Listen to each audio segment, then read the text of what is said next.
You've probably heard the term real estate private equity, but you may not know what that means, or you may know what that means and just not know how the deals are typically structured. So in this video, I'm going to break down the basics of a real estate private equity deal in plain English as always. So in a real estate private equity deal, there are two main players.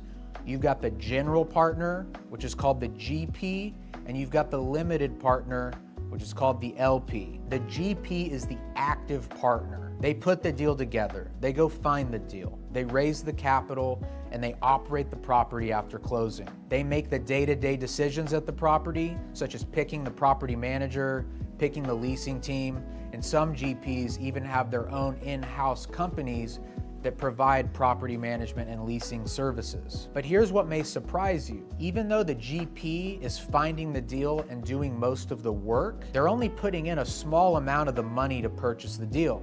Usually it's between 5 to 10% of the total equity required for a deal is put in by the GP. For example, if a deal needs $6 million of equity, the GP is probably only investing between $300,000 to $600,000 of their own money. And so where does the other 90 to 95% come from? Well, that comes from the LPs. LPs take a passive role in the investment but provide a bulk of the equity. Common types of LPs include high net worth individuals, family offices, syndicators that raise capital from investors, and institutional investors like pension funds. Now, LPs do not make day-to-day decisions at properties. They are investing passively in exchange for a preferred return. Now, what is a preferred return? The preferred return means that the LPs are gonna get paid before the GP sees any profit at all. The LPs are the first in line right after the bank. A typical preferred return you'll see in a real estate private equity deal is 8%. So the LPs need to earn an 8% annual return on their investment